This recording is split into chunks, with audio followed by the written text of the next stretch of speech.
and welcome to a brand new episode of Delivering Marketing Joy. I am your host, Kirby Hasseman, and I am super excited to be joined today by the CEO of NC Custom, Head of M&A and Business Development and Strategy for Nassau Candy, Lance Stier. Thank you so much for joining me. Absolutely, Kirby. Thanks for having me. I'm super excited to jump into our conversation. In the interest of transparency, you and I talked sort of offline and got to know each other a little bit and queued up this conversation. So I'm fired up to ask you a few of these questions. So you and your team have been making a splash sort of in the promo world. I know you have business interests in and outside of the industry. So can you talk about that announcement and how you feel it will move forward? Yeah, sure. Well, Kirby, so again, thank you for having me, and it's an honor to be here. One of the reasons I love the promotional products category is it's a category of entrepreneurs, and your story is no different. So, in us getting to know one another, one of the things that I love is just your entrepreneurial spirit. So, and again, thank you for having me. Thanks. So, in terms of what we've got going on in the category, as you can see by the logos and graphics behind me, which we're revealing here first. We are excited to announce a rebrand of our promotional products business. Mm-hmm. The brand is going to be NC Custom, and the subsidiary brands will be Chocolate Inn, Lanco, and Ace. And the strategy being that this is kind of a continuum. When we started out with Chocolate Inn, which was the first deal we did in 2010, we partnered up with a gentleman by the name of David Miller. Mm-hmm. And we worked with David. The goal initially was to study our distributors, our distributor customers, and say, what is it that makes them tick? What's it that's important to them? And we've kind of been on this journey for the last 10 years of sort of following that story. And so in 2010, we were really focused on the edible category. And at that point, we studied, our customers, and we studied some of the distributor websites. And what we learned was that people were looking for color. They were looking for faster turnaround on items. And obviously they were looking for a broader portfolio of products beyond, at the time, just chocolate SKUs, which is what we were offering at the time. Yeah. So our goal was to expand that product portfolio, to expand our range of printing capabilities, and to expand our obviously increase our turnaround times to get things done faster, because people were looking for things done faster. And so we did that. And so the goal over the handful of acquisitions we did with, in the first sort of series was to build a leadership platform in the edible category, to bring some of the expertise we have from our Nassau Candy parent company into the promotional products category. Nassau Candy, just for your own edification, is the largest specialty manufacturer supplier in North America of gourmet food and confectionery products. So some of the things we're doing now in the category kind of building that legacy. But we first built the leadership platform in the food space, and we wanted to be vertically integrated. So the goal being to have custom products. So both having the edible products themselves, the chocolate products themselves, as well as a range of thousands of items. And then in addition to that, combine it with specialty packaging, whether it was flexigraphically printed film or die cutting, et cetera. And that was kind of the first sort of iteration, so to speak, of the Chocolate Inn story. Subsequent to that, a couple of years ago, we expanded into the hard goods and health and beauty business through the acquisition of Lanco, as well as the soft goods business. And the reason we did that deal was at the time, we were in the promotional products market, we were covering roughly 2% of total category spend in the edible category. And then we wanted to be more important to our distributor customers. It was kind of, I'm a pretty competitive guy, and so is David. And it was kind of driving us crazy when a distributor said, we went another direction on a project that, we went another direction. And I said, if we have more of the products that matter to them, maybe they'll go, sort of in our direction more often. So one of the goals in acquiring Lanco was to kind of get into, to use a food analogy, to get into the milk, butter, and eggs of the promotional products category. So our goal was to be more important to our distributor customers. And so we did that. And we've actually seen the benefit of that approach during this pandemic period, fortunately, in that we have a very strong leadership position in the antibacterial space. We're a manufacturer of sanitizer, lip balm, and some other health and beauty categories. And so we've seen kind of a run up in that business. But anyways, when we acquired the Lanco business, they expanded us beyond edible into some of the more core categories of the promotional industry. Yeah. And then most recently, in the last handful of years, we've done another series of acquisitions in the apparel category, most recently acquiring a company by the name of Ace USA, which is the market leader in the travel and resort category in outerwear, casual wear, and collections. So the reason we're going through this rebrand is because we believe that it's important for distributors to understand the story. We believe that it's important to explain how we can pull together all of these parts under one roof. Because where I kind of see this business going, and the reason NC Custom is so important as a concept, but subsidiary brands themselves are important as well, is because I believe what we're seeing in this sort of current period is distributors are looking for solutions as opposed to promotional products. I'm seeing more and more promotional solutions in the form of kits and things like that. So one of the big ideas in the promotional products business that we're kind of playing on is the value of delivering these full promotional solutions as opposed to promotional products. Obviously, promotional products are important as a single item, but promotional solutions, being able to kit the entire thing together for us is a really big idea. And so the umbrella focus of NC Custom at the end of the day is multi-category solutions. In addition, on top of NC Custom, there's going to be a very strong focus on design and collections building. And the reason for that is that we have a very strong background in the retail markets, and the same thing that works in the retail markets, we're sort of seeing now cross over into the promotional markets. So the idea being, we always say collections sell in our retail business. And the reason that is because a customer is excited to pick up an apparel item that matches a drinkware item, that matches an edible item. That's all thematic, maybe for a holiday or for a location they're at or what have you. And it's kind of the magic of that. So again, the same thing from our perspective will apply to the promotional markets, where if we can have a well curated assortment of products and then combine that with some great design elements, we would imagine that distributors and obviously their end user customers will then be excited to pair up those items, and obviously that'll raise the average order value, which is a great thing for all parties in the ecosystem. But in addition, the importance here is by combining these kits or combining these cross-category solutions, we're then pairing them up with some very large brands that have tremendous presence in these markets. And the idea, you've seen us, for example, in the last couple of months, announce deals with Mrs. Fields. We obviously are partners with M&M Mars and some others.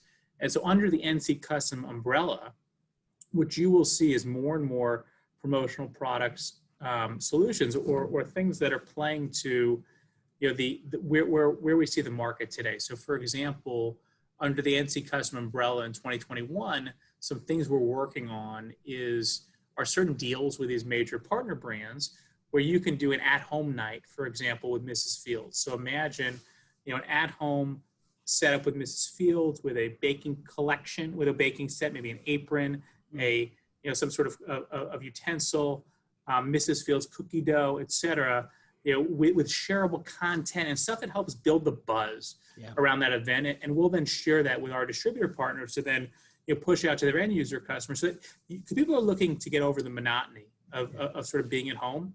Yeah. And so you're going to see us do more and more of this under that NC Custom halo. And that's one sort of concept we're working on. There are others we're working on with M&M Mars. And there's actually another brand that I spoke to today, which is incredibly well known in the consumer products markets. But the point being that these brands are looking at the corporate markets and saying, how can we get access to these markets? And the flip side, distributor saying to us, and I'm sure your end user customers saying to you, we're looking for things to keep our, people and teams, et cetera, engaged. So I can think of sort of no better way than doing this through these sort of great collections and great sort of partner programs. And the idea being doing it under the NC Custom brand, I think will hopefully intimate, the important messaging to distributors that we can be your full solution here of an edible company combined with, a soft good, maybe an apron, and combined with, a hard good item, and then deliver that solution for you guys in a well-packaged way. And that's kind of the genesis of the rebrand. That's really cool. And you've sort of covered, I wanted to talk to you about curating collections. You did a great job of sort of, I definitely see that as a trend in the industry for sure. I'm curious, and I just want to go off sort of the question that I was going to ask you, but I'm curious to know your thought about this. So more and more we're seeing brands in our industry. And for a long time, that just wasn't the case. So I'm curious to know your thought, because I know you do spend time in retail and that sort of thing. Why do you think brands do seem to be more interested in the industry now than they were, say, 10 or 15 years ago? Yeah, it's a great point. A couple thoughts I have on that topic. Number one is the marketing of suppliers and just the overall supplier community has probably gotten increasingly sophisticated. I'm sure the distributor community has gotten increasingly sophisticated. Mm. And as that happens, you were seeing a blurring of the lines between retail and promotional products. So when I first joined the promotional products industry, roughly 10 plus years ago, there were fewer brands, let's say, outside of the apparel space, right? So I saw a bunch of apparel brands, but beyond that, less and less. And then over the years, we've seen backpack brands or drinkware brands or confection brands kind of make their mark. And I think part of that is the realization that brands can have tremendous value as a promotional product. Yeah. I'll tell you, when I cut our first deal with Godiva back in 2010, I was nervous that even though Godiva is an amazing brand, that people were not going to want to have the Godiva brand associated with the American Express brand, for example, because American Express didn't want to be outshined by the Godiva brand. And I was concerned about some sort of brand conflict. But I think what we've seen is that brands connote quality in certain cases. Yeah. And there's a reason Nike's such a strong brand in the category, or Under Armour or some others. And I think that it's the same concept, I believe, in some of these other categories. As the marketing has got increasingly sophisticated, as people understand that those brands actually add value as opposed to detract from the value of the brands themselves that we're all out there helping to grow and promote. I think that's a big reason. I think the other really big reason is that we're seeing, and I'm seeing this in the pandemic as well, and we're seeing this in a lot of categories, that the market on a transaction basis may be lesser, but the average order value is higher. So in other words, I think what we're seeing is a lot of people are trying to do things that are more and more impactful. Yeah. So when you're trying to create an impactful night for a company, if you do a Mrs. Fields at-home branded night, or an M&M Mars at-home branded night, or an event like that, the recall you're going to get, the value you're going to get out of that night, I think is going to be exponential. So I think that part of the other value here is I think you're seeing A, sort of an increasingly sophisticated market, B, people are seeing the value of brands, and I think C, people are seeing that brands help ultimately drive ultimately drive value. I also think that brands themselves, by the way, as I talk to them, are seeing the value of this marketplace. They're saying, we want to access this 20, 25, whatever the numbers end up at, $1 billion market, 30 billion, I don't know the exact number, but sizable market, and it's highly inefficient, it's highly fragmented. We want to get into this, but we don't know how. So I think that the other thing you're seeing is that suppliers like us are talking to these brands and saying, okay, in places that we have great relationships, we can help you guys do this, so that you can get in front of this whole market that's not in the IRI channels, the channels where they typically traffic, the grocery channel or the mass channel or the food channel.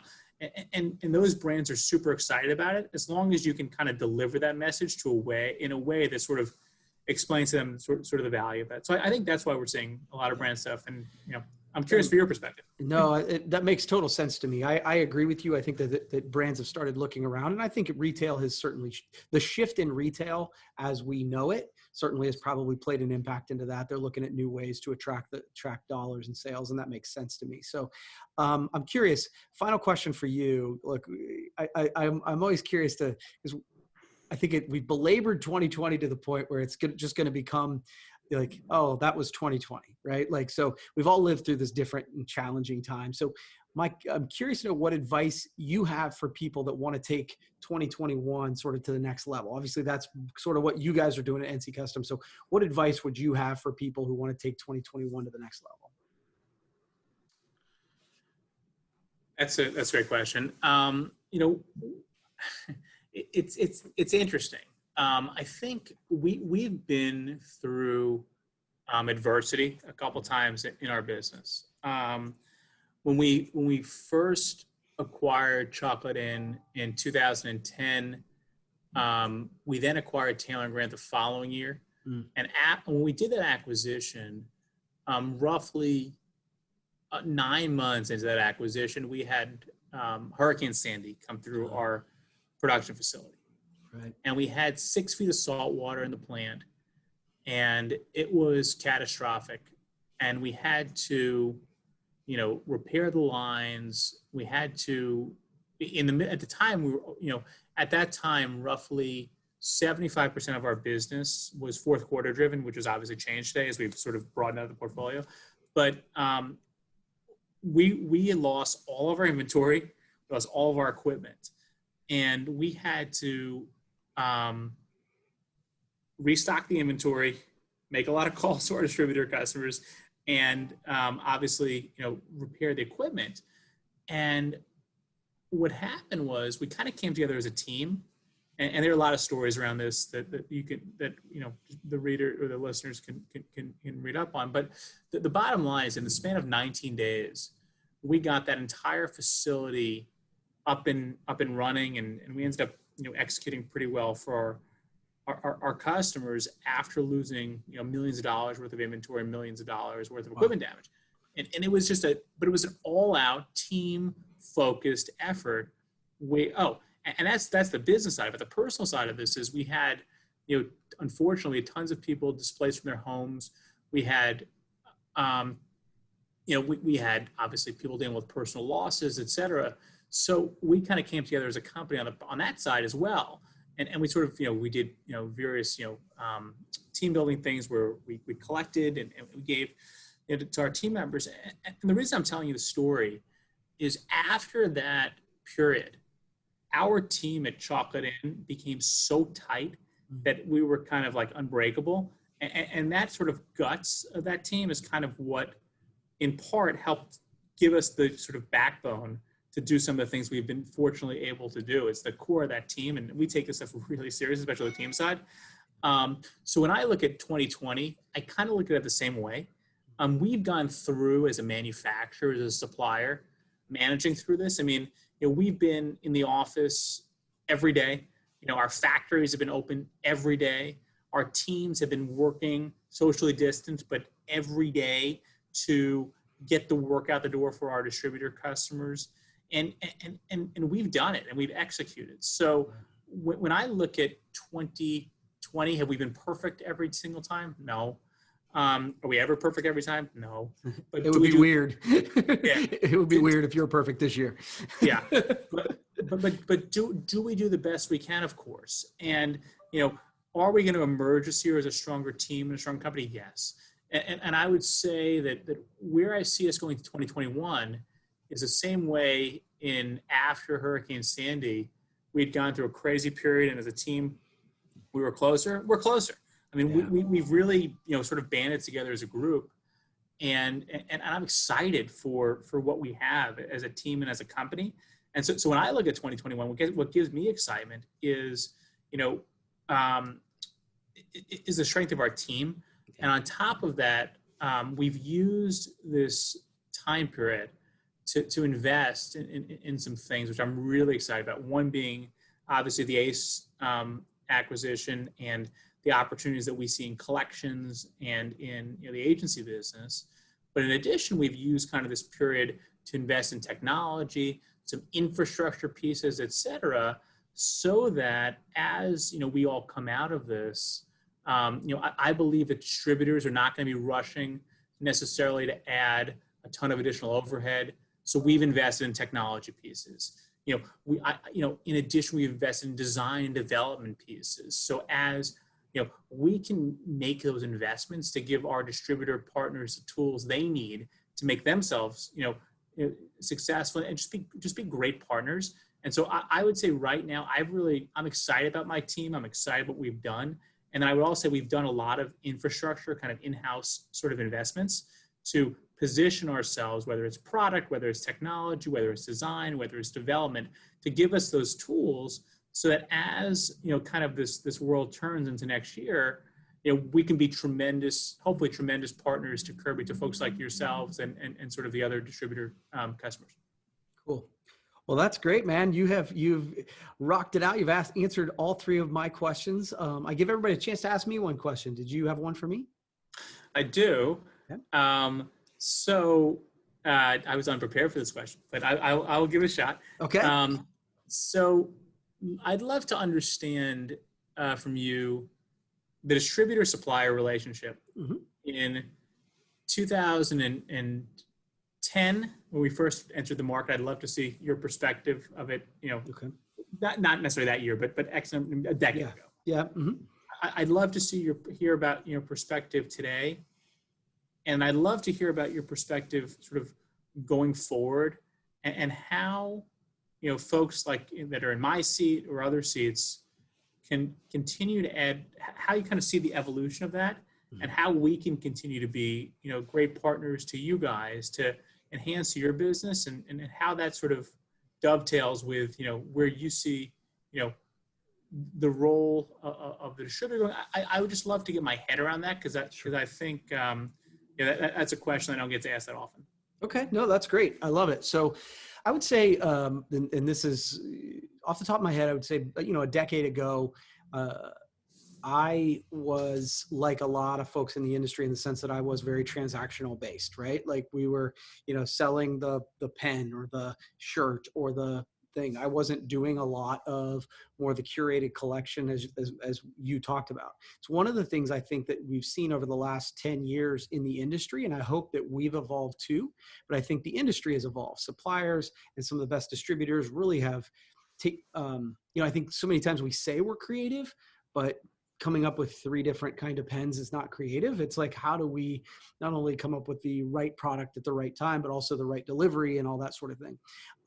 But the idea of putting all that together in a collection, I think, is super interesting, and really adding real creative work. So more ad agency sort of style is the trend I've seen over the last decade, and I'm excited about, because I think it elevates the rest of the industry. For me, I look at,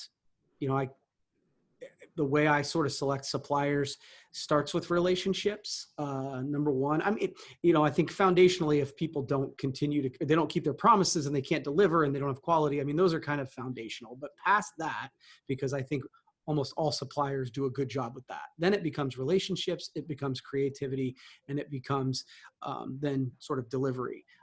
Sure, the price has to be in there, but to me, if we're doing the other stuff right, we'll just select a product that fits in the right budget and price. You know what I'm saying? So that is where I see the evolution of the supplier distributor relationship moving. And it's why when we talked, I thought that it was interesting when you can say, hey, we can curate all of an entire collection. That's where, I think people always talk about, mergers and acquisitions might not, oh my God, people are scared about those. To me, that's where I see the advantage of it, because if we can put those together in one collection, then it becomes super interesting, as opposed to having to pull it from 15 different suppliers. So does that make sense? It does. Okay. Well, cool, man. You have done a great job. You've answered all my questions, and we will have to do it again sometime, okay? Cool, Kirby. Thank you so much. Thanks so much. Absolutely. Well, that's going to wrap up this edition of Delivering Marketing Joy. We'll see you next time.